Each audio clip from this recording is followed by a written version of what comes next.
Hi, my name's Jeff Prentice, and these are tips on presentation in any online course, I think, when you're making designs digitally. So what I did here is I did File New, and you have the option of creating something for print at high res. I'm just going to do web format because I'm not going to try to save this to for my portfolio. So I'm just going to work at 600 by 800. Okay, so I'm ready for my design now. And one good thing to do is set up your guides. And with your Move tool, you can set these out. Now I have my units as pixels. You might have yours as inches. I think if you're doing something in web format, it's good to work in pixels since the web doesn't really understand inches. It understands resolution. So you can see here I'm setting up my rulers, my guidelines. I'm going to make my composition here. And actually, if I want to make my composition 600, 800, I need room for my label. And I have a couple of choices. I could do image canvas size, and I can add to the bottom, which gives me more room for my composition.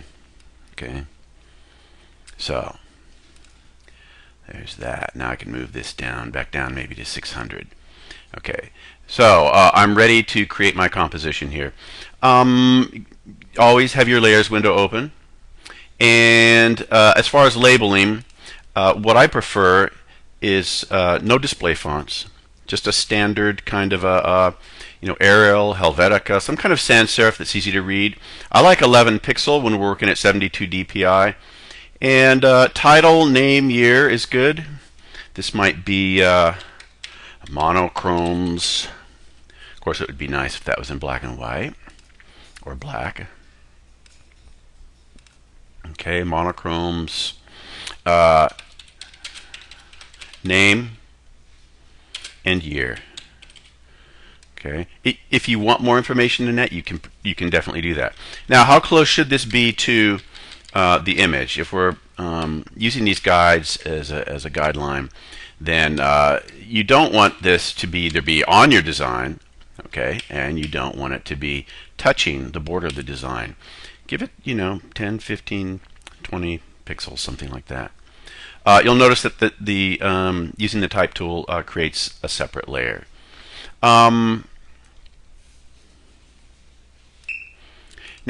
in this course, we're working with composition. So let me just create something very simple here as an example for the use of borders. Now, if I present the composition in this form, if I hide my rulers so that this was presented in the classroom, we really can't talk about the composition because a composition is a contained visual experience with borders and with elements that reference the borders. Here we have an infinite white space, so we can't really talk about any kind of tension between the edge and the border. The space is infinite. So if your design looks something like this, what I recommend, you can create a new layer, what I recommend is, we can turn those guides back on. What I recommend to do is, I'm working in Photoshop, of course there's a different way in Illustrator.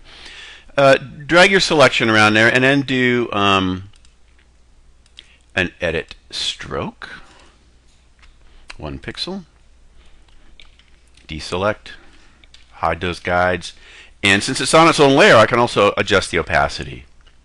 Okay, if I want a light gray border, something like that.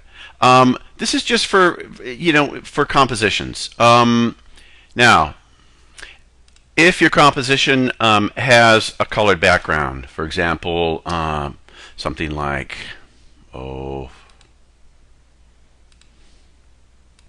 something like this.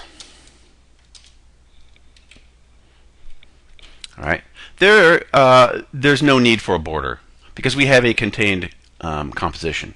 So borders around compositions that have white backgrounds would be recommended.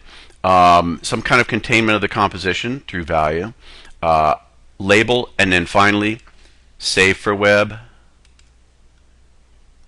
as a high quality JPEG, and you're good to go.